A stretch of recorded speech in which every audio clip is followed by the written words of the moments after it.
at what stage of your product development should you speak with potential customers as a hard tech company? And I think that's one of the things that I really love working with Stanley Black and Decker, and I know you do on as well, is that there is patience here. There's an interest in actually solving problems like manufacturing problems and electrification problems, and how do we actually go and solve those? Those are hard tech, sometimes deep tech problems, right? Those are things that require time. You're touching the physical world, so you're not going to immediately pivot and change and do something different. And it changes the funding environment. It changes how you approach customers. I think one of the things that I try to do in my accelerator is to help entrepreneurs like Rishab and others meet the potential customers, the people who know the environment that they're selling into and understand the machines that they might be interacting with and the warehouses or manufacturing facilities. So, and I think, Ryan, you also have to have some of that as well, right? Because you're building batteries and you need to understand where those are going, right?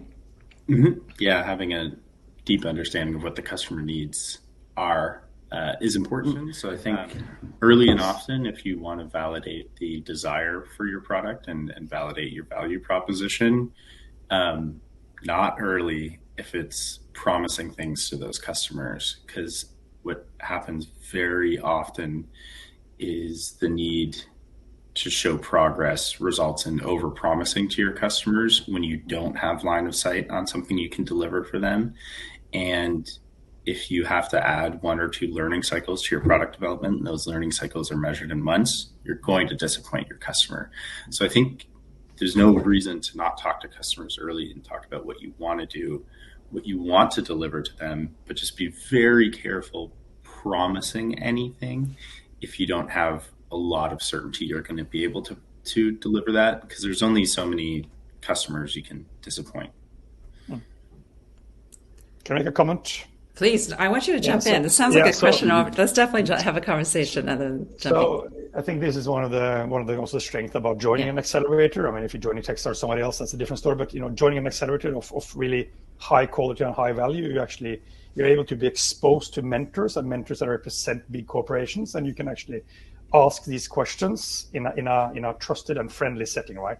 I think that is one of the strongest things you can do in a program like we're running in Norway, or what you're running, Laila, that you can sit down with people from Stanley and people from Equinor, and they don't actually try to ruin your business, right? They don't try to find mistakes. They're just trying to help. And if you're a clever founder, you can ask the right questions to get that help, to bring your product forward, so you don't have to go through all these cycles later on. I think that's super duper important, and that's also why we pick founders and teams that are extremely good in navigating these complicated processes, and we pick founders that are actually intellectually capable and honest about their mistakes and their strengths. So Ryan is a good example of that in our program. Yeah, I would say that definitely Stanley, what I try to do when someone like Rishab comes in, and I'm going to have you talk about it in a moment, Rishab, is that when there is a complexity, like your case, hardware, software, navigation type of needs as well, is that you need to talk to a lot of different people with expertise. So you can, in a large company, draw different kind of domain expertise to bear.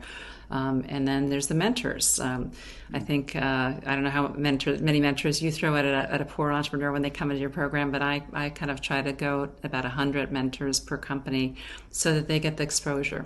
And those are friendlies, right? You get to Ryan's point earlier, if you don't want to engage with customers yet, you can actually ask a lot of questions from those mentors. And, I kind of bucket the mentors as being folks with domain expertise based on, in our case, electrification theme.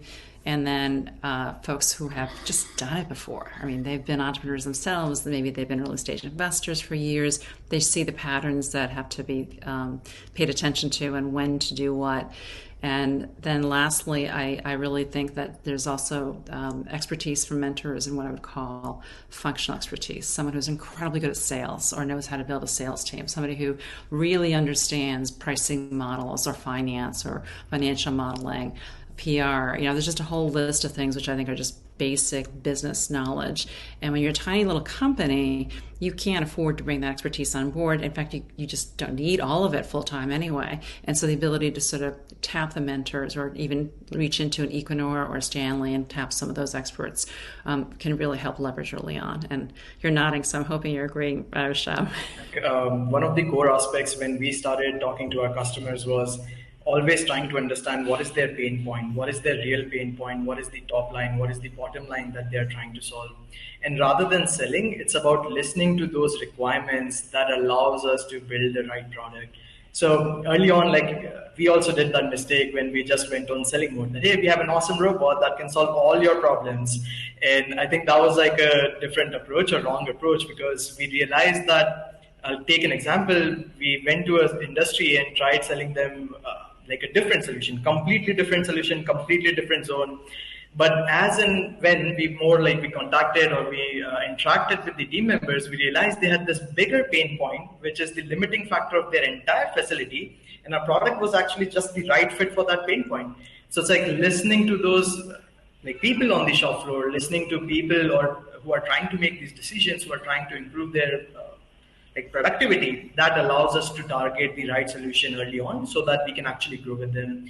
And I'll add on to the Stanley program, because this was the time that allowed us to understand the pain points, the requirements, the operations from all the different levels, whether it's the IT, whether it's the operational requirements, whether it's the throughput requirements. We were able to talk to different mentors at different level of the industries and understand how each of those stakeholders essentially look at the objectives and how our product that is we are building is aligned to all of those stakeholders. And I think that was one of the most important things, because whenever we bring these changes, it's important that we impact the industry and we are able to add value, which stakeholders are the right ones to guide us to.